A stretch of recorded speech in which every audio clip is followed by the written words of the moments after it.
Guys আজকে আমি যাচ্ছি শ্বশুর বাড়ি। আর আমি কোনো শ্বশুর বাড়ি কেন যাই বলেন তো? শ্বশুর বাড়ি মানে মধুর হাড়ি। আরে এটা তো ছেলেদের ক্ষেত্রে। আরে আপনাদের বাড়ি মধুর হাড়ি নাকি? আপনাদের বাড়ি যাওয়ার পথে একটা মিষ্টি দোকান আছে, আর ওইখানে রসমালাই এত মজা। গাইস আমার শ্বশুর বাড়ি যাওয়া কিন্তু এত সহজ না। আমার শ্বশুর বাড়ি যাইতে গেলে 3টা স্টেপ পার করতে হয়। প্রথমে রিক্সা, তারপর অটো, তারপরে কিছু দূর হেঁটে। গাইস আমরা ভুল করে দুপুরে বের হয়ে গেছি, এখন সবাই ঘুমাই রয়েছে, আর রিক্সাওয়ালারাও ঘুমাই রয়েছে। এখন আমাদের স্ট্যান্ড পর্যন্ত হেঁটে যেতে হবে। গাইস আমরা অনেকক্ষণ হাঁটার পরে স্ট্যান্ডে আসছি। স্ট্যান্ডে আসার পর মানে অটোতে বসে থাকতে থাকতে অনেক দেরি হয়ে যাচ্ছিল, এই জন্য আমরা একটা পার্সোনাল রিক্সা হায়ার করছি। এখন আমরা রিক্সাতে করে যাচ্ছি।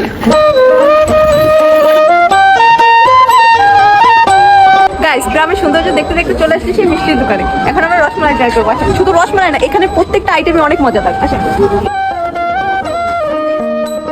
গাইস, মাহাদি নিয়ে নিয়েছে 2 প্রকারের মিষ্টি, আর আমি নিয়েছি রসমালাই। আর শুধু রসমালাই এটা খাওয়ার জন্য নিইনি, বাসায় নেওয়ার জন্য 2টা নিই, কারণ একবারে খেয়ে মন ভরে না, এই জন্য বাসায় নিয়ে যেতেছি। রসমালাইয়ের প্রথম বাইটা যখন মুখে দিলে